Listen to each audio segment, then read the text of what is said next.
के साथ मैडम नीलम जी का भी मैं निवेदन करूंगा, कृपया आगे आकर। नमस्कार, करनाल पाँच मुर्शिदाबाद स्थित में करनाल के डिस्ट्रिक्ट बार एसोसिएशन रूम से जहाँ पर मराठा वीरेंद्र वर्मा पहुँचे बार एसोसिएशन करनाल द्वारा उनका स्वागत किया गया है। इसी तस्वीरें करनाल के बार एसोसिएशन बार रूम।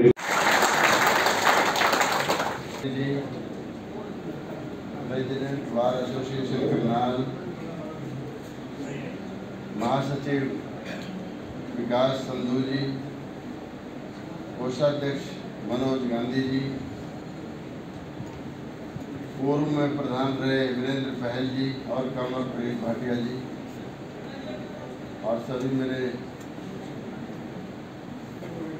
वकील साथियों, भाइयों, आप सबको मेरा सादर प्रणाम है।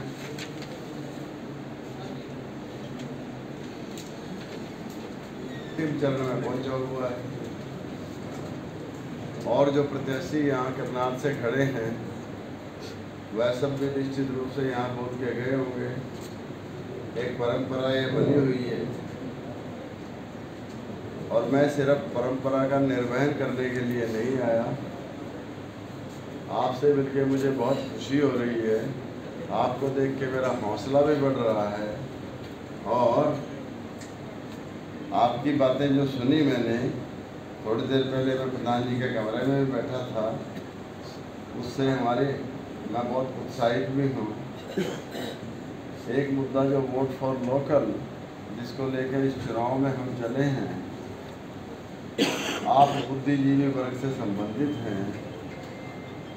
यदि आपके मन में आ जाए बात ये कि भाई हमने तो इसको एक कामयाबी देनी है, क्योंकि आज मेरा नंबर है, कल में आप में से किसी का और का भी आ सकता है।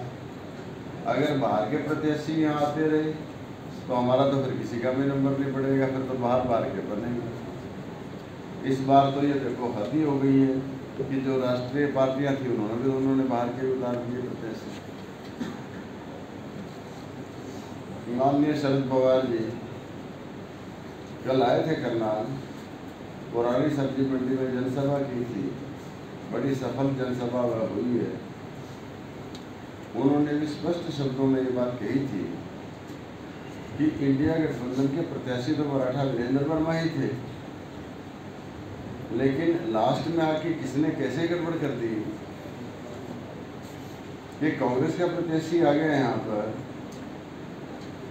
और वो स्पष्ट शब्दों में ये भी कह गए थे आज भी इंडिया गठबंधन के प्रत्याशी हमारे मराठा वीरेंद्र वर्मा ही हैं। और आप इस बात से भी अनुमान लगा सकते हैं कि राहुल गांधी सोनीपत भी आ रहे हैं और अंबाला भी आ रहे हैं, लेकिन यहाँ माननीय शरद पवार जी आ गए। करनाल में और कोई राष्ट्रीय नेता नहीं आया। इसी बात से आप अनुमान लगा सकते हो कि एक साजिश के तहत भारतीय जनता पार्टी को जिताने के लिए कांग्रेस का जो प्रत्याशी है वह उतार दिया गया। वोट का उनका कोई बेस नहीं है, कोई बेस वोट उनके पास नहीं है जिनके आधार पे इलेक्शन उठता है। हमारे पास है, मनोहर खट्टर के पास है, लेकिन एक कंफ्यूजन पैदा करने के लिए उतार दिया ताकि वह कंफ्यूजन का लाभ भारतीय जनता पार्टी को मिल जाए। इसमें कितना लेन देन हुआ यहाँ मेरा कहना उचित नहीं है, बड़ा भारी लेन देन भी इसमें हुआ है। और माननीय शरद पवार जी ने से मेरी 2 घंटे बात हुई, मेरे पास वो पहले आगे 10:30 बजे, और लोकसभा में किसी भी पार्टी का बहुमत नहीं आ रहा है। सारी सर्वे एजेंसी भी ऐसा ही बोल रही है। 150 सीटों के आसपास भारतीय जनता पार्टी को बताया जा रहा है, 100 सीटों के आसपास कांग्रेस को बताया जा रहा है, और बाकी और सारी लोकल पार्टी हैं, रीजनल पार्टी हैं। ऐसे में अब प्रधानमंत्री कौन बनेगा? जो चर्चा हमने की और उस चर्चा से जो बात निकल के आई, वह मैं बात आपको बताता हूँ कि जून 2024 में ये बात निश्चित है कि माननीय शरद पवार जी प्रधानमंत्री बनने जा रहे हैं। ये बात मुझे आपको इसलिए बतानी पड़ी क्योंकि बहुत से आदमी ऐसे ही फिर आपस में जब बात करते हैं तो ऐसी बात कर देते हैं, इसको अकेले को बना के क्या मिल जाएगा। आपकी सरकार बन रही है आगे, आपका सब कुछ मिल रहा है। वह खुद अपने मुंह से ये भी कह के गए हैं कि यदि करनाल वासी इनको कामयाब करते हैं, भारत सरकार में हम इनको अहम भूमिका देंगे, अहम काम देंगे।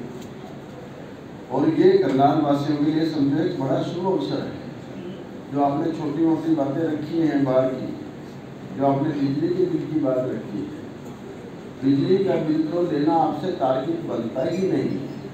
जो सरचार्ज वगैरह की बात करी थी प्रधान जी ने, क्योंकि बार एसोसिएशन और जो वकीलों के चैम्बर्स हैं, ये तो जुडिशल कम्प्लेक्स का एक पार्ट एंड पार्सल है। जब जुडिशल कम्प्लेक्स में कोई सरचार्ज नहीं तो आप पे सरचार्ज क्यों होगा? ये तो मोटी सी बात है। अब सरकार जबरदस्ती करी रही तो ही रही। लेकिन मैं थोड़ा सा आपको एक बात बताऊँ, और भी छोटी छोटी बातें उन्होंने रखी हैं। आज तो मैं किसी भी स्थिति में नहीं हूँ, सिर्फ आश्वस्त ही कर सकता हूँ। आपको इतनी बात मैं बताऊँ कि हम अगर कंपटीशन में ना आते तो हम भी आपकी तरह वकील ही होते। जब मैं लॉ कर रहा था दिल्ली यूनिवर्सिटी से, फैकल्टी ऑफ लॉ से, तो मैं आता था यहाँ पर सैटरडे को, तो तकरीबन आता था मैं, और काफ़ी वकील इकट्ठे हो जाते थे। भूपेंद्र सिंह राठौर भी उस टाइम जो है वह एक ज़्यादा सीनियर वकील नहीं थे, और एक मिस्टर गॉड थे, और कई हम बैठ जाते थे इकट्ठे यहाँ पर। तो उस टाइम सारी की सारी वकालत की बात करते थे। हमारा तो मन में ये था कि वकालत ही करेंगे बाद में। वकील का जीवन तो बड़ा भारी संघर्ष का जीवन है। वकील को तो देखो, जो अर्ली राइजर नहीं, सुबह जल्दी नहीं उठेगा, अच्छा वकील नहीं बनता।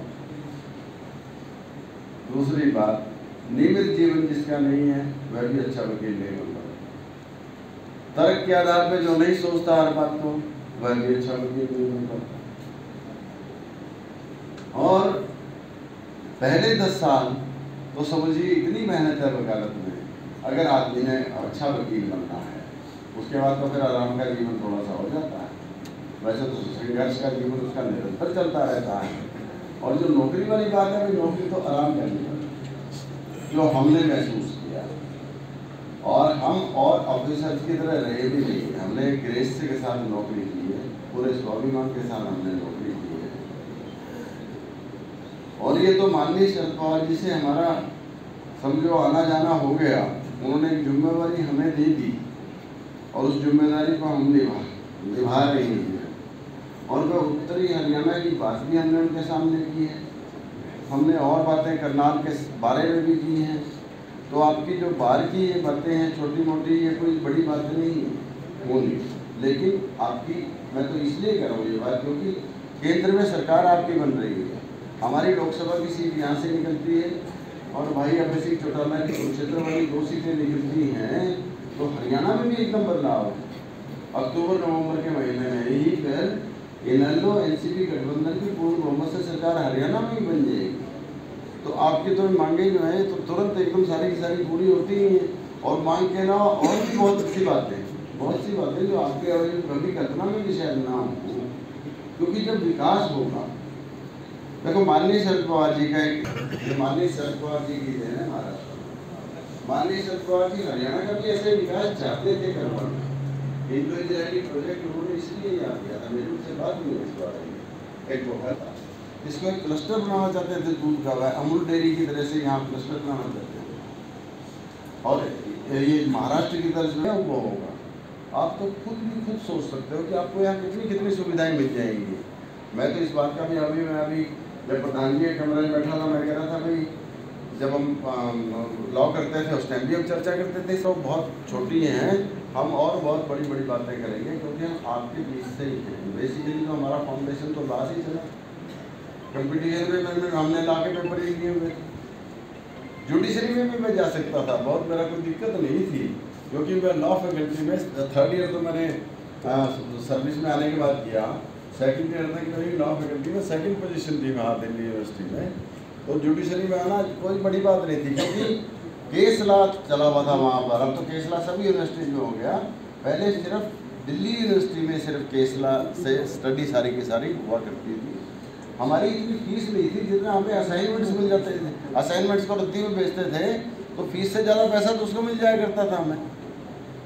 तो क्योंकि हार्वर्ड यूनिवर्सिटी से एफिलिएटेड थी उस टाइम दिल्ली यूनिवर्सिटी का फैकल्टी ऑफ लॉ, और सारा वही सिस्टम था पढ़ाने का भी और लेक्चरर्स का भी। और उस टाइम यूनिवर्सिटी ग्रांट्स कमीशन थी, कोई यूनिवर्सिटीज़ का सब